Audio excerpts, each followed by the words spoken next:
Ladies and gentlemen, welcome to the Tim Dillon Show. They say AI is going to take white collar jobs in 18 months? I'm going to have to get attacked in the street by white collar people? Where are you going to be safe when all this happens? Where are you going to be? You know how demoralizing it's going to be to get attacked in the street by consultants and secretaries and accountants and lawyers.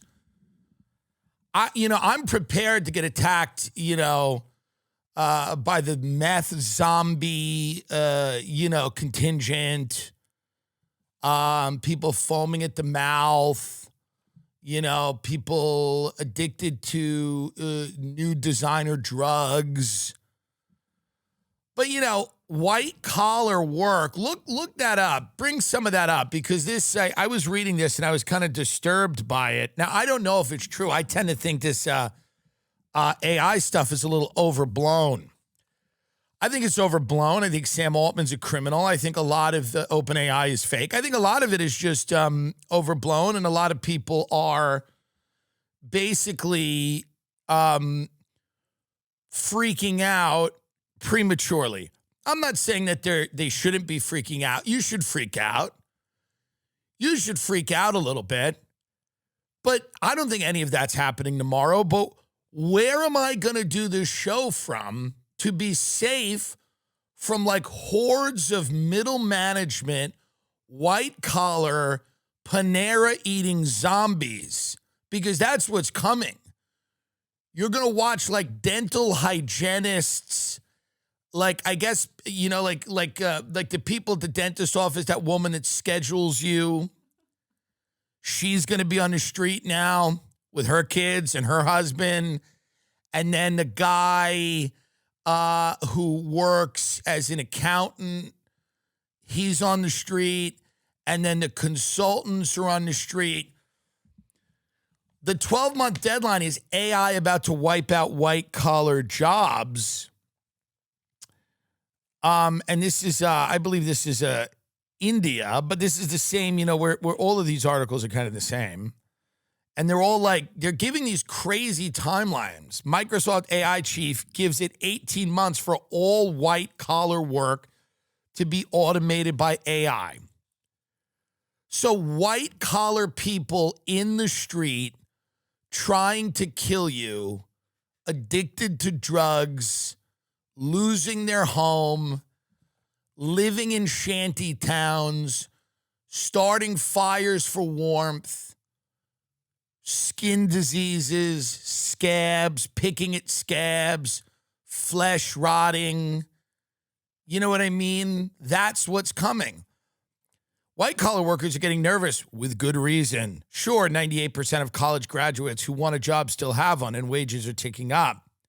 Sure, some companies that cite the labor-saving efficiency promoting effects of ChatGPT and Claude as they let employees go are just AI washing, talking about algorithms to distract from poor managerial decisions. But the labor market for office workers is beginning to shift. Americans with a bachelor's degree account for a quarter of the unemployed, a record. Here's what this is going to be, folks. This is the revenge of the blue-collar trade workers. This is a reversal of the class system in America. Plumbers, electricians, union people, people that work with their hands, people that build things, they're going to fare better in this market than a lot of the white-collar people, and we should fear the white-collar people. We should fear them. I'm telling you that. If the white-collar workers get displaced, things are going to go nuts.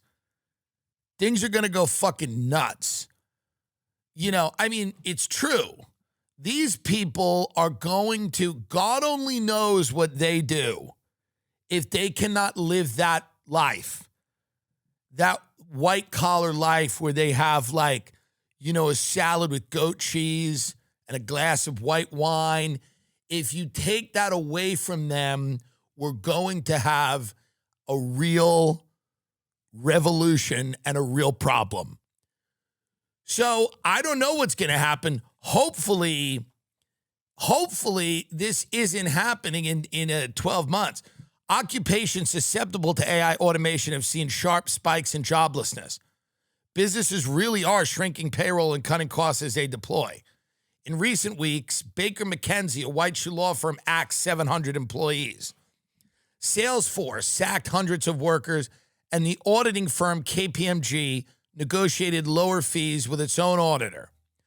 Two CNBC reporters with no engineering experience vibe coded a clone of Monday.com's workflow management platform in less than an hour. You know what's also going out of business? All the headhunters. Remember that? All the headhunters go on the monster.com or whatever and get a job. We're going to help you find a job. I'll tell you right now, you got to find something for these people to do. They're some of the most annoying people in our society. They are some of the most entitled and annoying people in our society. They are, they're not even going to make good homeless people. You know, and I know that's controversial, but some people are good. They make good homeless people. They know how to do it. They adapt to it quickly. They have the kind of physicality for it. They have the mental, the stamina for it. I don't like it, but every now and then you'll see a homeless person and go, you don't have a shot. You're fucked. But then certain homeless people, they're hardened. They're in it. And it's who they are. And these white collar fucks are not going to be able to handle it. These are petty, annoying, and yes, many of them are useless. And I'm not defending AI here because I think it's a big problem, but most of these people don't do anything for a living and are useless. A lot of jobs are fake, but people still have to do them. They still have to pull their car into an office in Phoenix, Arizona, get out in the blistering heat, walk inside, and do something with their meaningless life. If you don't give people something to do, which is why I'm a huge fan of office work, I'm a big fan of menial tasks, I'm a big fan of pretend work, and that's what all these people are doing. I did an episode a while ago where I defended the office life, the life that millennials bemoan because it's not exciting enough and it doesn't inspire them. That pointless life of shuffling around an office, reading reports, making recommendations, that completely useless life is under threat in a way like it's never been before. It's under attack. It's under attack, and if you don't find something for these people to do, we're going to have a major problem. People need to think no one's really doing anything for the most part. A lot of people aren't. But they need to think they're doing something. Because if they don't have some kind of purpose, and again, we're not talking about the Fellowship of the Ring here in terms of purpose. They don't need to go to Mordor to throw the thing into a volcano or to Mount Doom. We're just talking about going to a strip mall in Minneapolis and sitting in a debt collection office and threatening poor people. Someone needs to go to a debt collection office in Minneapolis and threaten poor people and call them and tell them that they have to make a minimum payment. They have to. Do it on the phone right now. Do it on the phone right now. That has to still be a job. That has to still be a job. Telemarketing, call centers have to still be a job. People have to be able to walk into buildings, pick up a phone, call other people in this country, elderly people, drunk people, confused people, and swindle them out of retirement.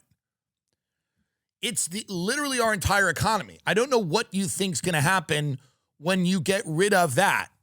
Somebody's got to be able to sit there with a fucking 5-hour energy and a lead sheet that looks like this of names, and they got to call all of those people, and they got to try to take them try to get them to take a reverse mortgage out on their house. If you destroy white-collar work, you're going to have all of these people in the street. Maybe algorithm-driven changes will happen slowly, giving workers plenty of time to adjust. Maybe white-collar types have 12 to 18 months left. Maybe the AI-related job carnage will be contained to a sliver of the economy. Maybe we should be more worried about a stock market bubble than an AI-driven labor revolution. I don't think anyone knows what will happen or even what is happening now. AI technology is changing at an exponential pace and changing the workforce in 1,000 hard-to-parse ways. And the people that are making the AI, the people that are really enthused about this stuff, are very happy to see the entire world destroyed. I mean, it's true. It's one of the only products that I've ever seen a mass marketing campaign for that they will tell you, the people that are making the product will tell you they're going to destroy the world. And they say it very calmly, and they're like, Sam Altman's like, well, I think that we should all keep in mind that before the complete and total destruction of the world, we're going to have a real increase in productivity. I've never seen a product like this. This would have been like if McDonald's in the 90s was like, we're giving you cancer. You're all getting cancer. No one, you got to bury the lead a little bit here. Get up Sam Altman talking about AI and the complete destruction of the labor force. They will straight up tell you, and props to them. They're not hiding it. They're going, yeah, I mean, there's no way around it. There's no way around it where everyone that has a job and a purpose right now and money has to figure out some other way to live. We got to figure out another way for them to live. It just, whatever your life is where you have a job and you have money from that job, that's not going to work anymore. That's not going to work anymore. So, if you need stuff like that and they'll even say stuff like this. They'll be like, if you need a job and money to feel good about yourself, we got a real problem. We got a real problem coming if you need a job and money to feel good about yourself, because that's not part of the future. We're all going to be, yeah, so here's Sam Altman, who's defending AI's energy toll, because all these AI data centers use tons of energy, and because replacing humanity actually is, you need a lot of energy to replace the population. But Sam Altman, who's the CEO of OpenAI, downplayed concerns about how much water data centers require at an AI summit in India. See if you can get this video up where Sam basically goes, it takes a lot to train a human being. It's a lot of energy. You got to raise them and send them to school, and you got to buy them stupid birthday cakes and put birthday candles on the cake. You got to teach them how to ride a bike, and then they're going to want to go to prom. Then you're going to have to talk to them about how to be a good person. They maybe have to go to college. You visit them at college. You drop them off at college. Your wife cries. It's a whole thing. The kid calls you from college and tells you about a girl that he wants to bring home over the holidays. Why do we need to do all that whole process called life? Let's eliminate it. Let's get rid of it. We don't need it. Why would we need it? Here it is. Sam Altman, a friend of the show, creepy Sith Lord Sam Altman. I hate that a lot of these people are gay, by the way. It bothers me because as a gay person, I go, well, this doesn't make me look great, although me and Sam Altman don't really have tons in common. Here is Sam Altman talking about training a human being, which is called life, by the way. We can kind of start to think about eliminating. If we start to think about how to eliminate the process by which we instill character and skills and help people realize their talent if we get rid of that process and we just put a bunch of AI data centers in the middle of the desert and soak up the world's energy, we can end life on Earth very quickly. Sam Altman. One of the things that is always unfair in this comparison is people talk about how much energy it takes to train an AI model relative to how much it costs a human to do one inference query. But it also takes a lot of energy to train a human. It takes like 20 years of life and all of the food you eat during that time before you get smart. And not only that, it took like the very widespread evolution of the 100 billion people that have ever lived and learned not to get eaten by predators and learned how to like figure out science and whatever to produce you, and then you took whatever you... So here's what's going on. I don't want to scare anyone. These people all believe that they are communicating with some ancient Sumerian deity. I know this I have kind of sources on this. They believe they really do. They believe they are communicating with super intelligence, and they do believe, and he just said it out loud, by the way. He literally just said, he was like, the 100 million years of evolution, all of the 20 years of life, they have all led to this point. And this point is when we are going to give birth, as I've said on the show before, because this is their main goal, to the AI demon.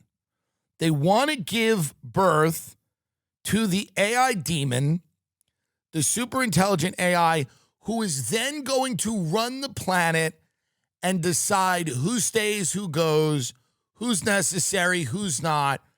They're pretty open about this. This is the thing about all of the AI people, all of the tech people. They really are, they really are pretty transparent when it comes to what they want to do and what they need to do in their minds, because they go, if China gets to it first, if China unleashes the AI demon before we unleash our AI demon, our American AI demon, Western values, America, rah-rah AI demon, and China enslaves their population with their demon, they will sell the world their demon, and then that demon will enslave the world, and then they'll make all the money, and they'll have all the geopolitical leverage, and they'll have all the military advantages. So in this, quote, AI arms race, we are both racing, the U.S. and China, to give birth to an ancient Sumerian super intelligent demon. And your Aunt Connie in Phoenix, who's a receptionist, is fucked. Because that's what's going on. And you got to tell her that. You go, Connie, I hope you've saved money, because there are men in Silicon Valley who are communicating with an ancient Sumerian god. What? Connie, will you sit down and listen to me?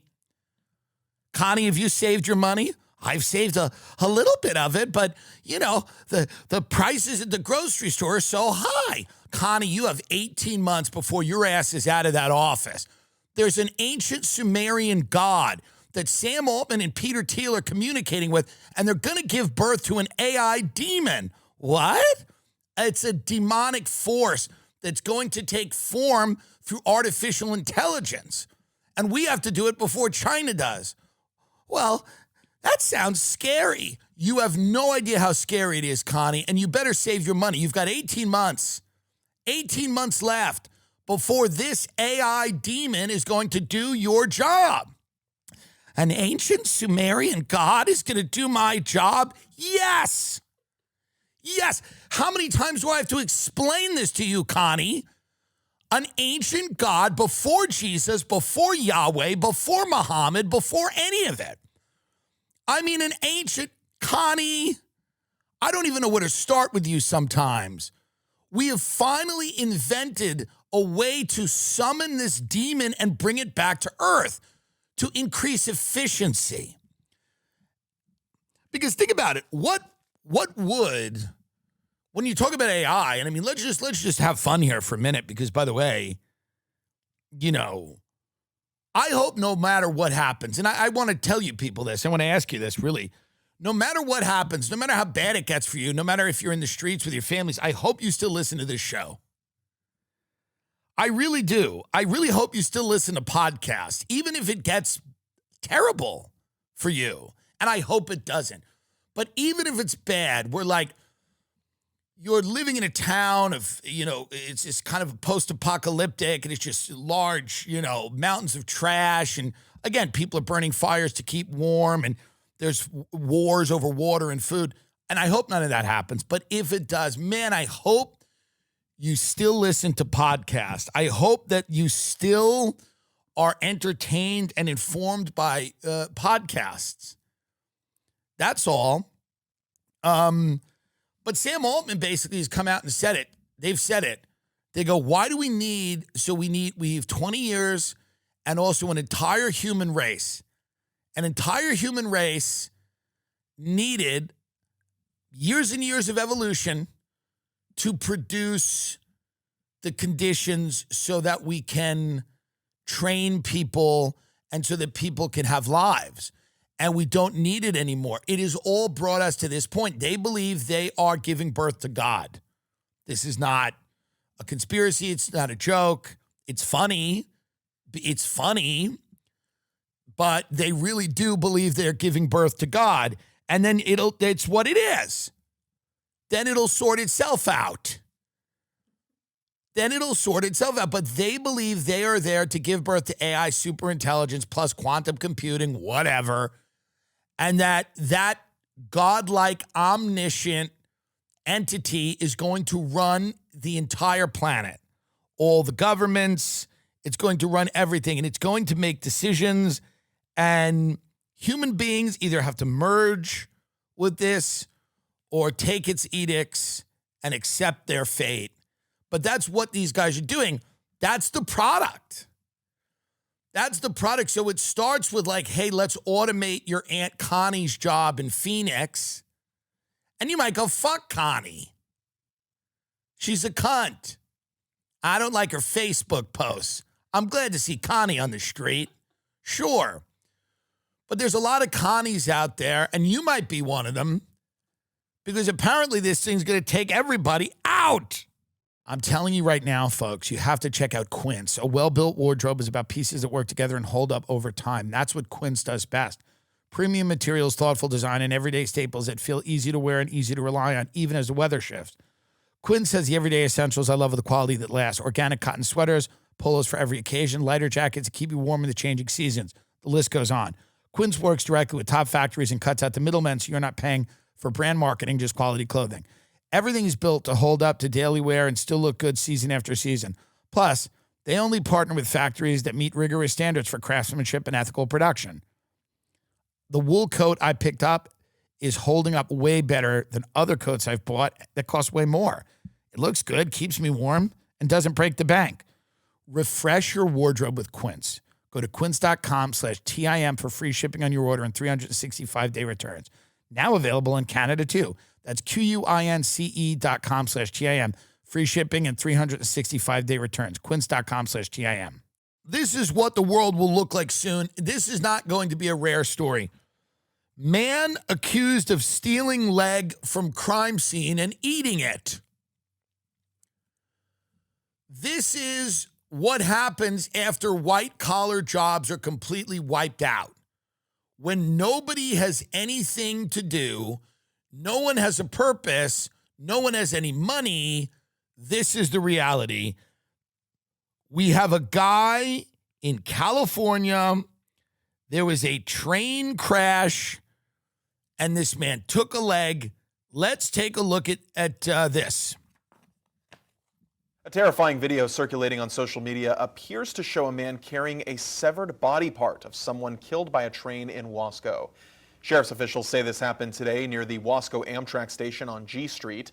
Eyewitness News reporter Lena Folk has that story, but first, we do want to warn you that some of the footage is disturbing. I'm not sure from where, but he came this way, and he walked all through here, and he was waving a person's leg, and he started chewing on it over there. He was biting it, and then he was hitting it against the wall and everything. And it was a typical Friday for the construction workers laying down concrete outside the Amtrak station in Wasco until they saw a horrifying sight. He's eating it. Hey, ¿se la está comiendo? You are looking at what a witness says is a man eating a detached leg. The detached leg came from a person hit by a train near the Wasco Amtrak station earlier that morning. On the leg, the skin was hanging. You can see the bone. Pause this for a minute. You better get used to this. You better get used to this. I'm telling you. I don't love it. I don't love it. Personally, I don't love it. But if you think this is going to be a rare event, I don't know. This is a man who found a leg from a person who was no longer living, and this was a man who needed sustenance. He was hungry. He might have been on a drug or 2 or 3. I don't know. But, you know, this is not going to be super rare, and I think that you have to start acclimating yourself to the reality where you're not shocked by it. You can't be shocked every time you see someone eating a severed leg. It's not going to work. Society's not going to work for the next 5 to 10 years if things like this are going to shock you every time. If every time you see someone walking down the street eating a severed leg that they stole from a crime scene, if every time that happens, it's going to take you out of whatever you're doing, it's going to ruin your day, you're not built for what's coming. You are not built for what's coming. You're certainly not built for the birth of the Sumerian AI demon.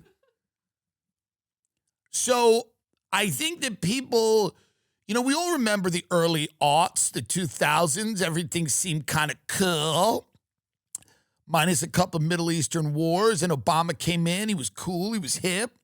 People were feeling good. They were watching The Office. Fast casual food started going. You're like, wow, it's fast, but it's also not total shit. Chipotle, things like that. We remember those days. We remember that world. People felt centered. Technology was cool. It wasn't scary yet. It wasn't scary. And every now and then, someone on bath salts would eat a face in Miami. But whatever. It was a rarity. I'm telling you right now, this is not going to be a rarity. And by the way, why am I supposed to be more disturbed by this guy who ate a leg of a person who's already dead? In the Epstein files, there are tons of mentions of coded food words that people think are cannibalism.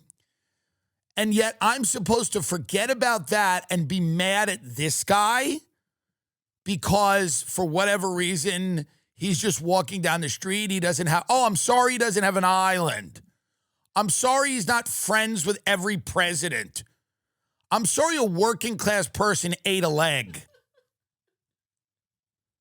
I'm sorry that offends you. I'm sorry he doesn't fly his friends to a private island so they can eat people privately. I'm sorry a working class man ate a leg in public.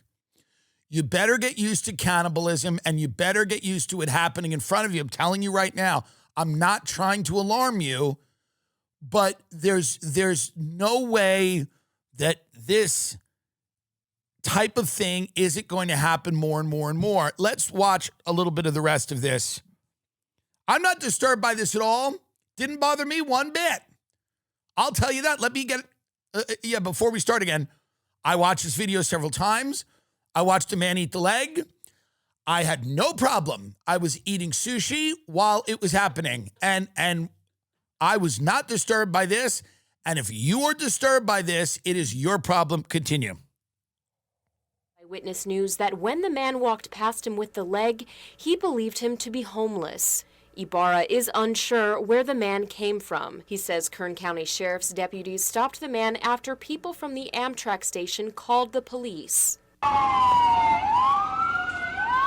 Everyone's a fucking More rat. video sent into Eyewitness News shows the man waving the leg around. Right. KCSO says the man is 27-year-old Rosendo Tellez. Tellez was arrested for taking evidence from the scene and had multiple outstanding warrants. At this moment, investigators haven't said who the leg belongs to or who was hurt in the train crash, but we do know that one person died. Tellez was arrested, and Kern County Sheriff's Office say it is an active investigation. Reporting in Wasco, Lena Folk, Eyewitness News. Well, listen, here's what we learned from that. We live in a society of feds and rats. And at the first chance, they call the cops, and this guy who's just eating a leg that he found at a crime scene. Well, no, of course, this, as I obviously am being facetious, but, this is something that I do believe you will see more of. I do believe you will see more people stealing body parts from crime scenes and not only eating them, but playing with them and making YouTube videos with them and just having fun with them. That's what I think is going to happen. I do think you're going to see more people stealing body parts from crime scenes. This is a prediction I have. I don't know if it's going to be borne out by the facts. There's new details on this. Please, new details on suspect who took severed leg from the Wasco train tracks. Interesting. First of all, I didn't like that. Stop it. I didn't like that they said he was homeless because it doesn't matter. No, it doesn't matter. This is not good. He's an unhoused neighbor. I don't want this man insulted, and I don't want him, in the parlance of the internet, dragged. I don't want this man dragged simply because someone found him with a leg. Let's see some new details. With the latest on a bizarre story that broke last Friday, a Wasco man arrested after reports he was carrying around and allegedly biting into what witnesses say was a severed leg. So what? That body part belonging to the victim hit and killed by a train at the Wasco Amtrak station. Get off the 17's tracks, Jenny you Haas fucking spoke with idiot. Wasco witnesses today and joins us now with more. Jenny? Jim, it's a peculiar case involving a Wasco man some residents describe as ordinary and polite. Yes. 27-year-old Rosendo Tellez. Stop it for a minute. Finally, let's start talking. He's an ordinary, polite man. First of all, I blame the person who got hit by the train. It is always your fault when you get hit by a train. It is 1,000% your fault when you get hit by a train, and you should be eaten. Your leg should be eaten. You're an idiot. You got hit by a train. Everyone knows where trains are. Everyone knows where train tracks are. You are a fucking idiot if you get hit by a train. It is a stupid way to die, and it is your fault. And someone should eat your fucking leg if you do it. And let's hear more about this, because I don't want this man, I'm going to come out and say it, I don't want him put in jail because he's eating a leg. I don't want to live in a world like that. And I know many people in California don't either, including my governor. We don't want that. We don't want to live in a world where someone gets put in jail because they've decided to eat someone's leg on the street. Keep going. Who says Wasco is Tellez's town and people know him. Those I spoke to say Tellez was homeless. This Wasco resident on your screens showed me where Tellez often slept. He says those blankets are Tellez's. And a local liquor store employee tells me Tellez was a regular customer who came in a few times a day, every day. She says he never caused trouble, and he'd normally buy a mix of food, beer, whatever he can afford with what folks gave him. As you can see in the security footage shared with 17 News, Tellez visited the store just hours before his Friday arrest. That's him in orange on your screens. The employee says when she first heard the news, she thought, no, it can't be him. Jose Ibarra, a construction worker, was working in the area when he saw Tellez carrying around the body part. And then whatever he had on his hand, he started biting on it and everything, and it turned out to be a person's leg. On the video that we have, it shows clearly that he started chewing on the leg and everything, and yeah. His blankets, he owned to the guy, the blanket right there. It was sleeping in there. Yeah. When I heard the police and I heard the helicopter in the air, I said, something happened. Right. Oh my God, something happened. There he goes. Look at him getting into it, tearing into that leg. Half a dozen prior misdemeanor convictions, mostly for drug or alcohol-related offenses. Tellez is scheduled for a court appearance Tuesday in Shafter. Here's the deal. Let me be very clear. Stop it. Wait, what? Hold on. What is the sheriff's office saying? Go on. Let's hear the rest of this. Provide additional details on the case at this time. All right. Here's, folks, let's just be clear here. just because this guy, he's a homeless guy, he's in and out of the liquor store, and he has multiple warrants out for many things, and he's living on the street, and he went to a crime scene, and he stole a leg, and he began to eat it. I just don't think we should crucify this man. I don't think it says anything about our society that a guy who is homeless and addicted to drugs and alcohol and who's been in and out of jail and just goes to a crime scene and grabs a leg and begins to eat it in front of people. This is the culmination of many years of good ideas that have worked well for the state of California. This is many years of good ideas about letting people kind of live on the street and self-medicate and chart their own course and, march to the beat of their own drum and do what they want to do and ingratiate themselves. People in the community like him. He's really a friendly guy. He comes in, he gets some beer, he hangs. It's not a problem. When I heard he was eating a leg, I was like, there's no way it can be him. No way it could be the homeless drug addict with several warrants. There's zero way it's the homeless drug addict who lives on the street. There's absolutely no way. It's crazy to think that. So this is just one of the features that you're going to just have to deal with. But the avocados are good. The climate's good. Fresh seafood. Every group has someone who insists on doing things the hard way. That friend paying for a subscription they forgot they had. The one refusing to update their phone because it still works.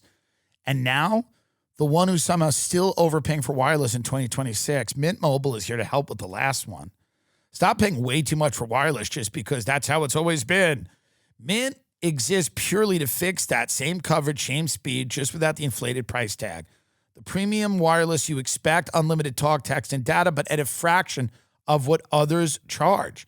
And for limited time, get 50% off 3, 6, or 12-month plans of unlimited premium wireless. I'm telling you, everyone I know who has switched to Mint Mobile is saving a lot of money.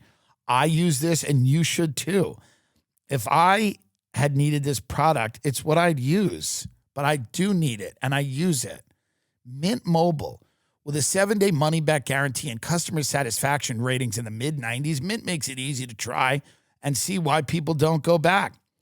Ready to stop paying more than you have to? New customers can make the switch today, and for a limited time, get unlimited premium wireless for just $15 per month. Switch now at mintmobile.com/Tim. That's mintmobile.com/Tim. Upfront payment of $45 for 3 months, $90 for 6 months, or $180 for a 12-month plan required, $15 a month equivalent, taxes and fees extra.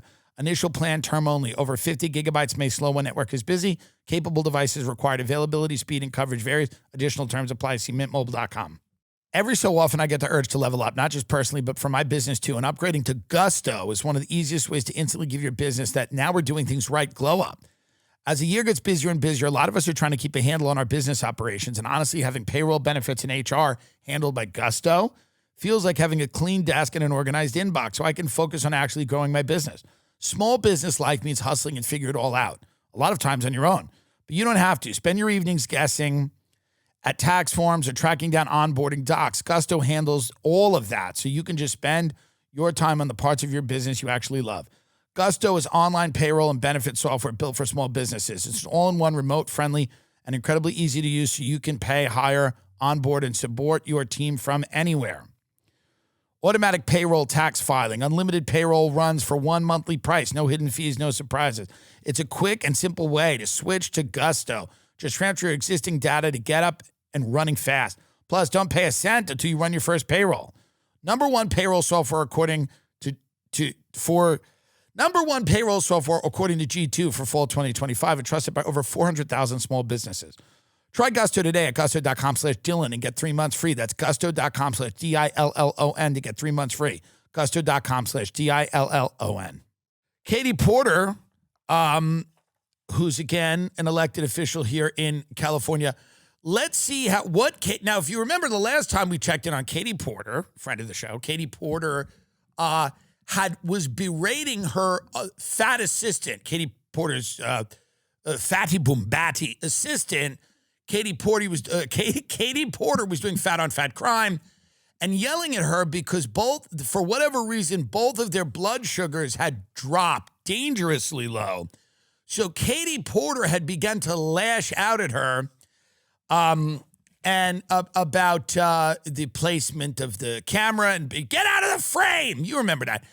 And Katie then did an interview with a woman, a skinny woman with blonde hair, and Katie was enraged by this woman immediately as soon as she sat down. And this woman asked her a very innocuous question. She's like, how are you going to win over Trump voters? And then Katie just went to tear the flesh off her body. Katie, some would say, ate her leg. Now, here is Katie Porter. So now she's reemerged politically. She's back. She's reemerged, and she has a gas mask on, and she's in the middle of a river. Take it away, Katie Porter. Here's her comeback. The volume of disgusting water that is flowing through here, this pipe is not big enough. It's not adequate to sustain the level of river flow and the sewage that we're seeing, the chemicals and toxins that are coming out of it. I can choose to not go in the water.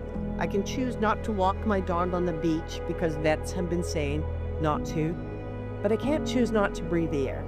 The environmental injustice, I just interviewed this woman and she just said, I can't leave here, I can't live here, I can't afford to leave here. And when we have the kind of neurotoxins in the air that were first used as chemical warfare, that's very real.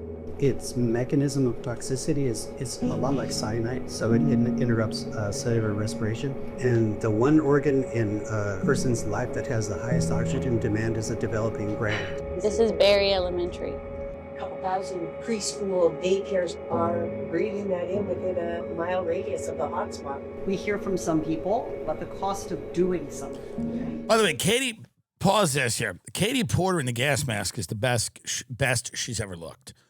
She should never not have on a gas mask. Go to the beginning and just get the picture, get a nice close-up of Katie Porter in the gas mask. If Katie wants to win this race, make it big. Make it big. If Katie wants to win this race, because she looks like Bane, and I like it because she looks like a villain. If Katie wants to win this race, she has to terrify people. That's what Katie Porter does. She terrifies people. She terrifies her staff. She threw like a casserole at her husband's head. She's a terrifying mom. She's a minivan mom who beats her kids with her hand while she's got one hand on the wheel, beating her kids. She's a nasty, vicious minivan mom who lusts for power, which is fine and good. But Katie Porter needs to never take this gas mask off. If she wants to win this race, she has to keep this gas mask on. And because Katie Porter's now reemerged and said, listen, I know I beat my staff, but the rivers are all poison. We're all fucked here. The rivers have cancer in them. They've got chemicals. They got plastics. They got fucking Agent Orange. She's got a bunch of old hippies in the ad going, this is what they used on us in Nam. This is the gas they used on us when we tried to protest Nam. And Katie Porter's out there with a gas mask, standing in the middle of a river, looking like Bane. And this is a good look for her. And I think this could be her ticket back because she's focusing on what's good about this is she's now doing the environment because people in her campaign said, you can't go near people. You need to start talking about trees and lakes. When you go near people, they run away from you like you're a bear that snuck into a campsite. You disturb people, they're unnerved by you, they find your presence deeply unsettling, and they hate you. But trees don't seem to mind you.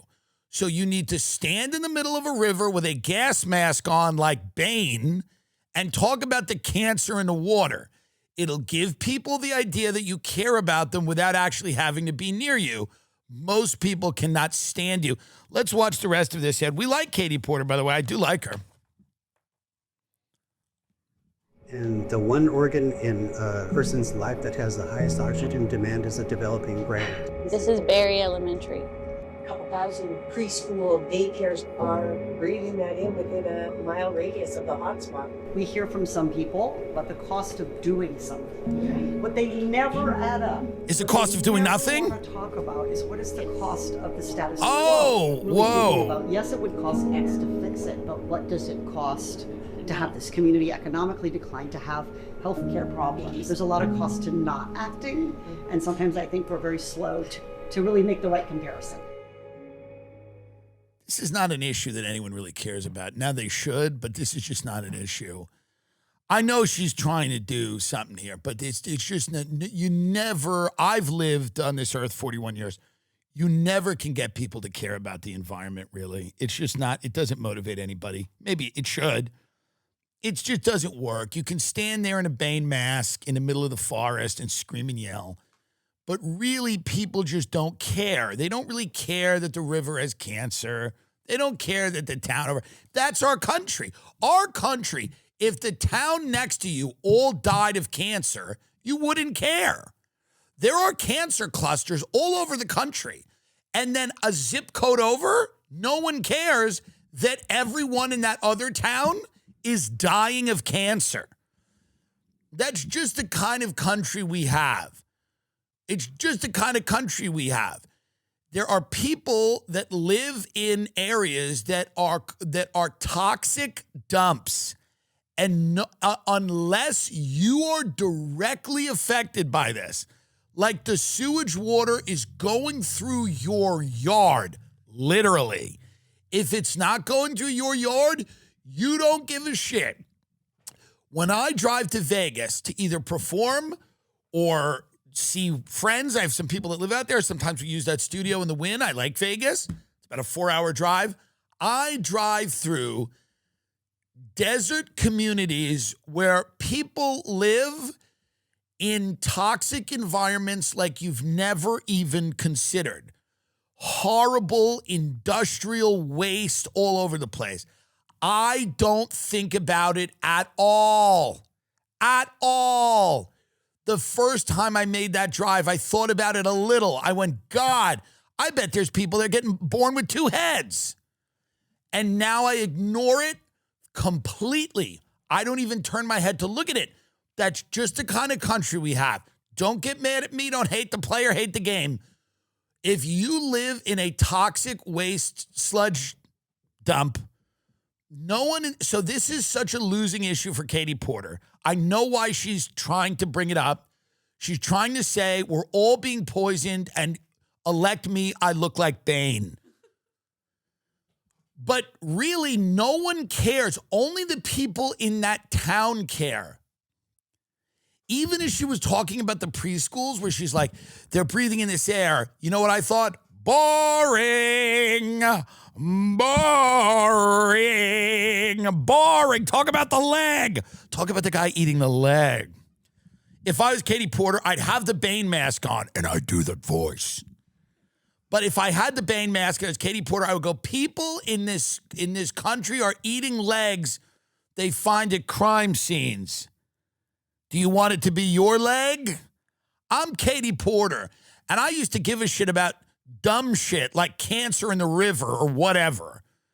I used to try to chase down companies who are polluting our rivers. But here's the reality. Who's even swimming anymore? What are we even doing? Don't swim. I realized that the more pressing issue was the drug addicts living on our street, literal zombies who are eating people's legs. Boy, did I stop caring about rivers after I realized how many people were starting to pick up legs and eat them. I didn't care about rivers anymore. I used to care about the air the kids were breathing at the preschool. It would be nice if people cared about the environment. I'm not telling you it's a good thing that they don't. This is not a moral judgment. I am telling you that I grew up on Long Island my whole life, and people wanted you to care about beach erosion. The only thing we ever cared about was that Gilgo Beach killer who was killing hookers and depositing their bodies at the beach. No one cares about beach erosion. No one cares about the poison water. No one cares about forest fires. No one cares about any of that. No one cares if their fellow citizens are living in a microwave. No one cares if their fellow citizens are living in a microwave. It doesn't matter. I'm telling you, I'm a reasonably moral person, certainly not the best, but do you know, I mean, the people that live in the Bakersfields and the places like that, in the food deserts and the opportunity deserts, and are living every day in a Stephen King novel where there's some weird factory that's polluting everything and they have the horrible birth defects. I feel bad for them, but I'm telling you right now, it's not something that I think about. No one thinks about it. No one thinks about it. Every now and then they'll try to do like a thing where they're on the news, they'll go, everyone in this one town has cancer. And then you go, I don't live there. I don't live in that town. Everyone in this one town has cancer. Everyone has cancer. Oh, I don't live there. So Katie Porter can get in the middle of the river with the Bane mask and scream and yell about carcinogens, but it just doesn't motivate people. It doesn't motivate people at all to go to the polls. Let's talk about Iran, because I think we may, and by the way, we probably will invade tonight after I record this. From what I am hearing, these talks in Geneva are productive to a degree. Also, here's the deal. We've built a tremendous military buildup. This is bigger than anything we've ever done, but I think, and this has been reported, I'm not breaking any news, but like the military is telling Trump this is not an easy war, and we don't know if we get bogged down in this war with Iran if we're going to be able to fight other people, if that's going to leave us vulnerable and exposed. You know, they've got a significant number of jet fighters and support aircraft to the Middle East, assembling the greatest amount of air power in the region since the 2003 invasion of Iraq. But I just don't know. We're not living in a world where we can just knock the shit out of people anymore. We're not living in that world. You don't realize how good it was in 2003. You could just go knock the shit out of these countries.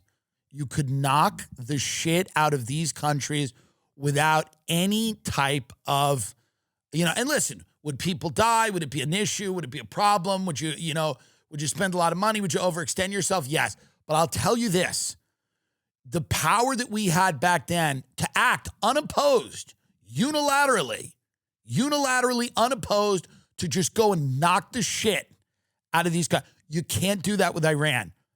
It's not going to work. The military options are not great. They're going into Trump. They're going, listen, we can hit him here. We can hit him there. We don't know what's going to happen afterwards. The Ayatollah is living in an underground bunker. Ayatollah Khamenei, I believe I pronounced that correct. And he's living in an underground bunker, but there's no good, the Iran war people, and I'm around, I kind of live in Beverly Hills half the time, so I understand the Iranian regime sucks. They're killing protesters, they're killing their own people. And I understand the excitement, and sometimes I even get into it. I get into it because I'm surrounded by Persians, and I like their food. I like hummus, and that is, that's whatever salad that with the chopped, whatever. But the point is, I get it. I get into it, and they're like, free Iran, and I'm with it. And I can get swept up into that free Iran fever, because sometimes it does feel good to just drive in your car, and think about, a bunch of people that are being, oppressed and they, whatever, by a government that I certainly wouldn't want to live under. And if that government were to be able to magically go away and get replaced by a better government, everybody's happy. I'm happy. I have nothing to say positive about Iran or the mullahs. But I don't know how the fuck we do this. And I think the military is going to Trump and going, we don't really know how the fuck we do this. Like, yes, the American military is the greatest in the world. They can do whatever. But I think they're going to him and they're going, listen, man, the options are not great here. They're not like amazing options. If we go in and we decapitate the leadership, we don't really, number one, they're going to fight. They're going to fight back. They've got a real military. They've got an arsenal of weapons. They get weapons from Russia. They get weapons from China. They're not a completely isolated country. They have, allies. Now, are Russia and China going to jump into the fight? No. China will happily watch us bankrupt ourselves and completely politically, our system completely like disintegrate. And China will just, the chaos that this will sow, not only in the region, but here at home, China will just gleefully watch. And Russia's busy in the Ukraine. So I don't think it spills into like a World War III thing. But the economy, the global economy, oil exports, these things, Iran could start hitting U.S. bases in the Gulf. They could start destroying facilities. The global economy could suffer greatly. It's a real war. It's not bullshit. You could see a spike in oil prices. They could close the Straits of Hormuz. There's all kinds of things. And everyone has said this, by the way. This is, but we have a lot of artillery there. We have a lot of weaponry there. And it does feel like it's something might happen, even though everything I've just said are good reasons to try to obviously like take the temperature and you turn the temperature down here. I do think that we have so much there. We have such a buildup there. We have F-35, F-22 fighter jets, 2 aircraft carriers. And I'm wondering if, now bear with me, is there a way to do a wag the dog fake war? Listen to me, because we want to save face. We have a lot of stuff there. Is there a way to have a fake war that doesn't exist? There was a movie called Wag the Dog about this, where we blow some stuff up.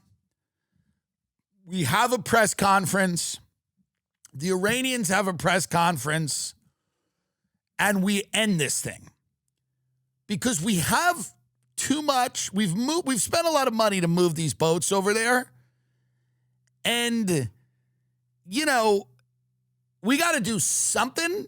But is there a way? Is there a way to just do a kind of pretend fake strike on Iran?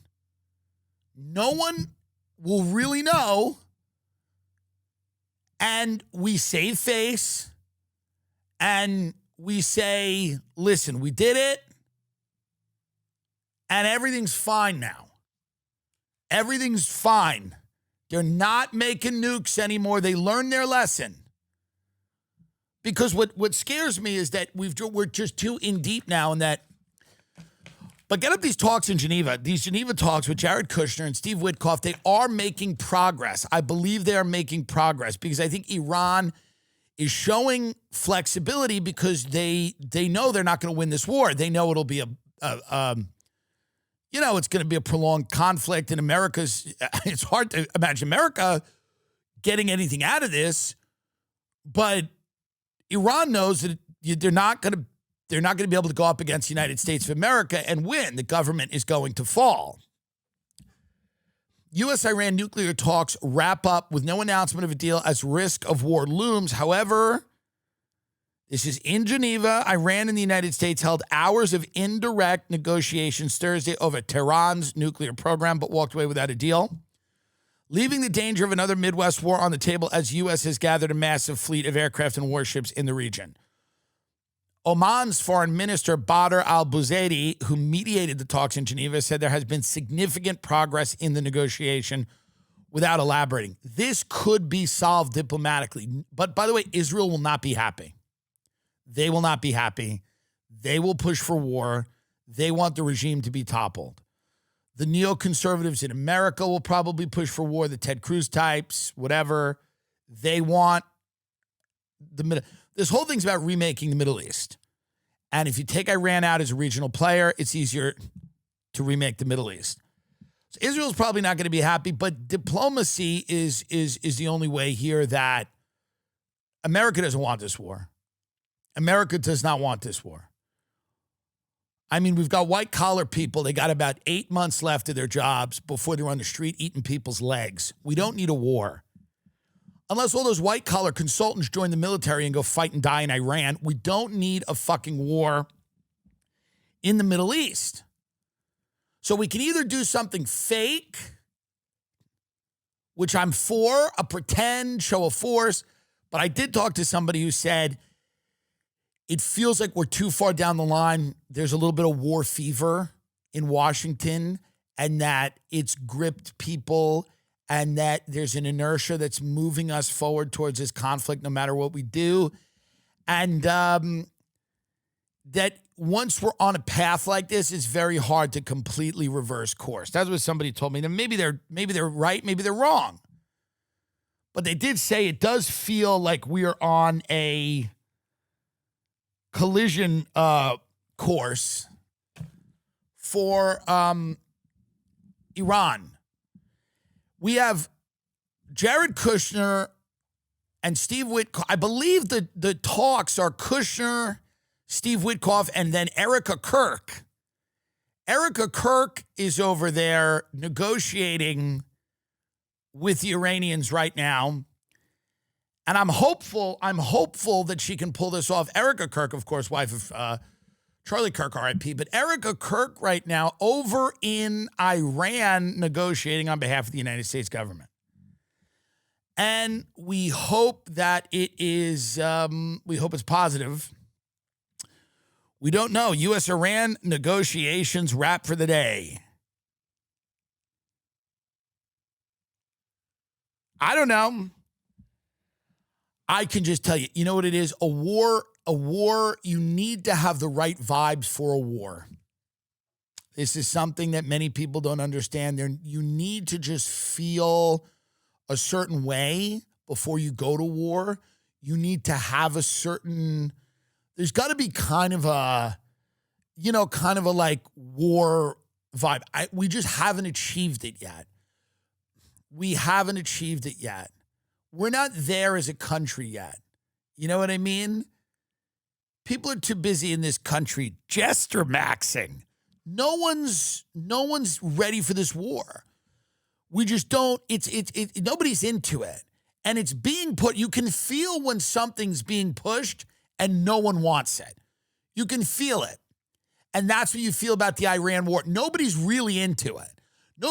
And the people that are into it have to accuse the people that aren't into it of being anti-Semitic, or, they have a lack of imagination. Well, don't you see Iran will be free? And you go, yeah, do we trust Pete Hegseth to handle this?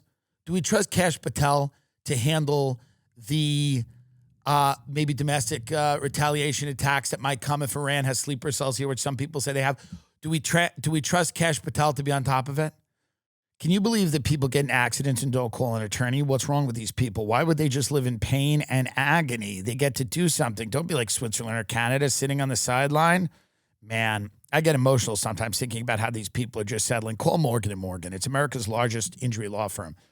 They have over 100 offices nationwide and more than 1,000 lawyers. With over $30 billion recovered from over 500,000 clients, Morgan & Morgan has a proven track record of fighting to get you full and fair compensation. If you were injured by the negligence of another, you deserve to be paid. If you were ever injured, you can check out Morgan & Morgan. Their fee is free unless they win. That's right. Their fee is free unless they win. To learn more, go to forthepeople.com/TIM or click the link in the description below. To learn more, go to forthepeople.com/Tim or click the link in the description below.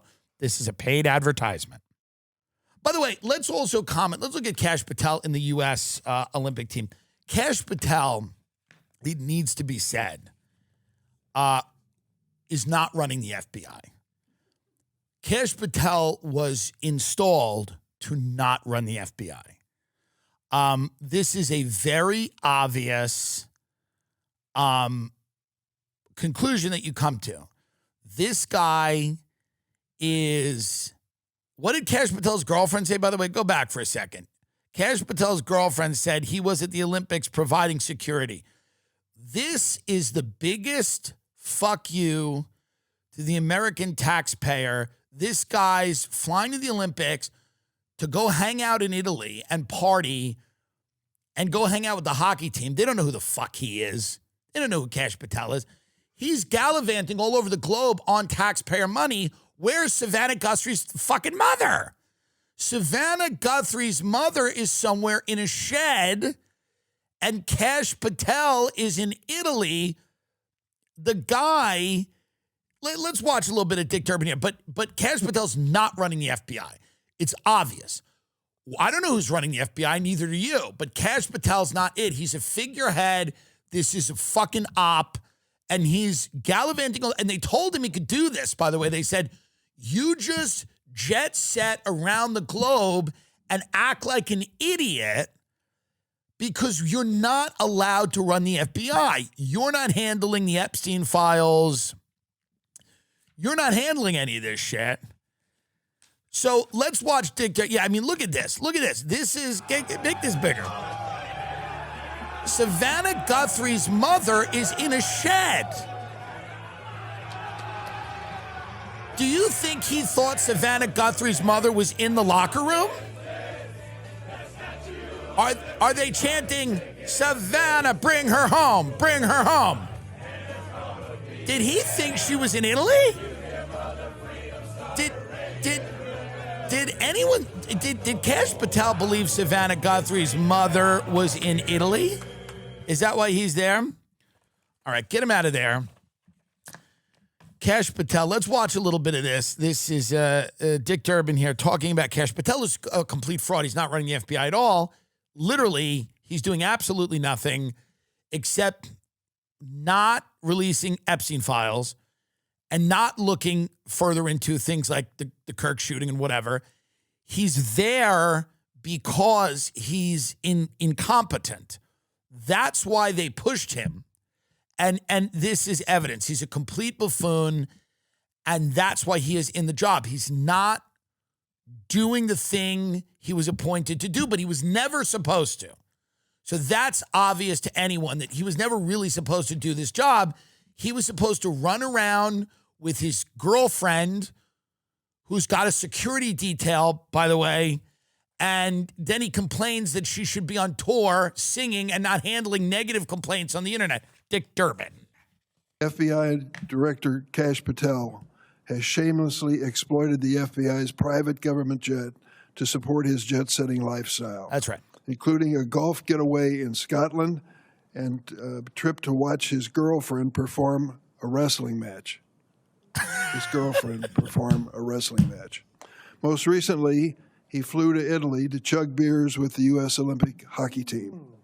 As a whistleblower told the committee, the tone was set early in Director Patel's tenure when he told FBI agents, quote, if you have golf, hockey, fishing, or hunting and beautiful sights, you're going to see an awful lot of me. Savannah Guthrie better hope her mother is being held at a golf course. Savannah Guthrie better hope her mother is being held at Pebble Beach. This poor bitch, they kidnapped her mother. And this guy is dancing and jumping around with the hockey team in Italy.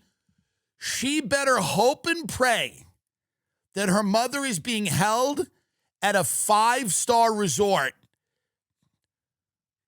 Or she better hope her mother is being held where Kash Patel is going to see his girlfriend do backyard wrestling on government money. Where's Doge? Where's all these people that are obsessed with fraud, by the way? Hillary Clinton testifying about Epstein today on Thursday. Let's see if we can get some of this up. Hillary wants Trump to be put under oath about Jeffrey Epstein. She said it's time to put Donald Trump under oath about Jeffrey Epstein. So, I mean, shots fired. So, live updates. Hillary Clinton testifies she has no information on Epstein's crime. So, what I thought Hillary would do, the Head in the Fryer episode, which Joe Rogan liked, I thought Hillary and Bill would come in and light themselves on fire in order to get rid of Trump. Now, of course, these people, somebody said this to me and I thought it was very interesting. I go, they have nothing left or at the end of their life. And somebody said this to me. They said, These people never think they're out of the game. So no matter how old they are or how down they are, they never believe they're out of the game. They always believe there's some way for them to crawl back into relevance. So Hillary comes in and then chooses not to stick her head in the deep fryer, light herself on fire. So apparently the Clintons agreed to testify after their offers of sworn statements were rebuffed by the oversight panel, and its chairman, Rep. James Comer, Republican Kentucky, threatened a criminal contempt of Congress charges against them.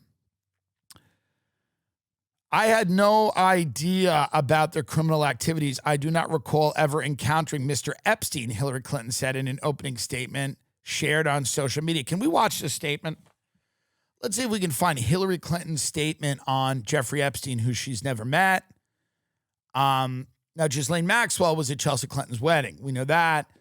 But who knows? You know, Hillary has no new information. So it's a big nothing burger, and it's real boring. Here we are, Hillary Clinton. It's a big, boring nothing burger. This is why Hillary fucking sucks. This is why Hillary has always sucked. It's always procedural, boring shit. It's why she lost the election. It's why people just fall asleep when she talks. She never, when the cameras are on, Hillary never delivers. What, are you going to her Instagram? I don't think she put it on her Instagram. I mean, that's so funny that you're checking her Instagram. But before we watch this, we'll watch NBC's coverage of it. Hillary never fucking delivers, man. Weak sauce. She could have came in there and said, we're pedophiles and we're pedivores, meaning we eat the kids. We're vampires. We work for an Illuminati bloodline. Me and Bill were inducted into it through occult, sex magic, and cannibalistic rituals. And Trump was involved as well. But instead, she does this boring horseshit. Take it away. Of the House Oversight Committee investigation into Jeffrey Epstein. Now, that closed-door deposition is currently underway in Chappaqua, New York, where the Clintons do have a home. During her opening statement, Clinton denied ever encountering Epstein and said she, quote, never flew on his plane or visited his island. Tomorrow, the Republican-led committee will hear from former President Bill Clinton, whose name and pictures appear hundreds of times in the Epstein files, though he has not been accused of any wrongdoing. This all comes after the committee threatened to hold both Clintons in contempt of Congress. Boring. All right, get it out of here. I'm so disappointed in these two cannibals. I am so disappointed in these two cannibals. They had a real fucking shot at the end of their life to do fucking something exciting. Something exciting. Change the narrative. Change the fucking narrative. Flip the script. And he's going to go in and do the same bullshit, most likely. Man, she never delivers. That's the thing about Hillary Clinton. Like her, love her, hate her, she never delivers. It is boring. It is all dotting I's and crossing T's. She had the chance here to make some fucking news. And what did she do? She does what she always does. She bores everyone to death. Boring, boring, boring. That's the only real crime, is boring. You bore me, you waste my time. This is the real crime. Going in there and wasting everyone's time. Yeah, I've never met Jeffrey Epstein. She should have started her statement and said, what I'm about to say here will shake the foundations of human life. What if she did this? What if they said, I don't know how they even address her anymore. Secretary Clinton, because she was Secretary of State, but she's not anymore. Senator Clinton, she's not a senator. I don't know how they address her. She's not the first lady.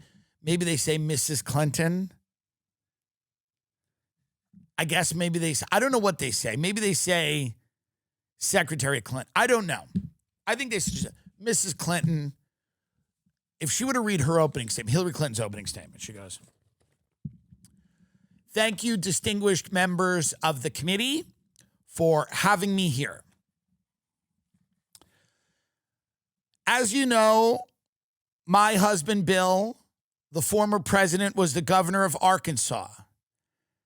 At that point, we were approached by a group of men who wanted to take Bill to the Bohemian Grove to get to know him and see about his future political aspirations. I, being a woman, wasn't asked to attend. However, when Bill returned, he spoke to me and told me that the men at the Bohemian Grove told him, as a reward for turning his back while they flew dumps of cocaine into Mena, Arkansas during the Iran-Contra days, and turning his back to several politically motivated murders in the state, which he chose not to look into or prosecute, they thought he had a great political future, including becoming the president of the United States. And Bill told me this, and I was excited because finally we were on our way to where we were going. We started meeting these men in different places all over the world. They have safe houses. Some of them are castles. Some of them are islands. During these times, we would perform sex magic and ritualistic cannibalism. It was then when I met Jeffrey Epstein for the first time. I personally don't like eating children, but it is the price of admission into certain elite circles. Bill and I frequented the island for ritualistic sex abuse and cannibalism multiple times in the presence of Donald Trump, Bill Gates, and several other luminaries. It was explained to us, while not being bloodline members of the Illuminati lizard cult, we could gain entry by performing certain rituals. This would insulate us from any accountability and allow us to run the United States of America for the cult of demonic aliens who wear skin suits and occupy the upper echelons of the power structure. Mrs. Clinton, would you like some water? Yes, please. I would like some water. It was made clear to us that participation in these rituals guaranteed us acceptance to a very elite club. As you know, the universe is colonized by several different groups of higher intelligence. We have chosen to work for the demonic reptilians, but they are not the only group of higher intelligent aliens that have spent a lot of time colonizing our planet and earning the loyalty of the people who've lived here. As you know, they feed off our pain, our energy, our sex, our lust, violence, and they feed off all of our energy, and they use us as an energy source so that they can live forever.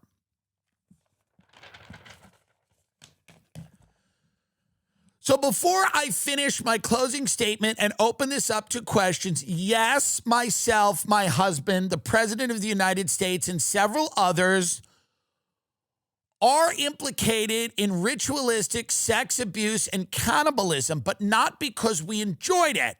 Some of it was fun, but because we needed to do it to show our reptilian overlords that we were there to play ball. And then they would say, I recognize the chairperson.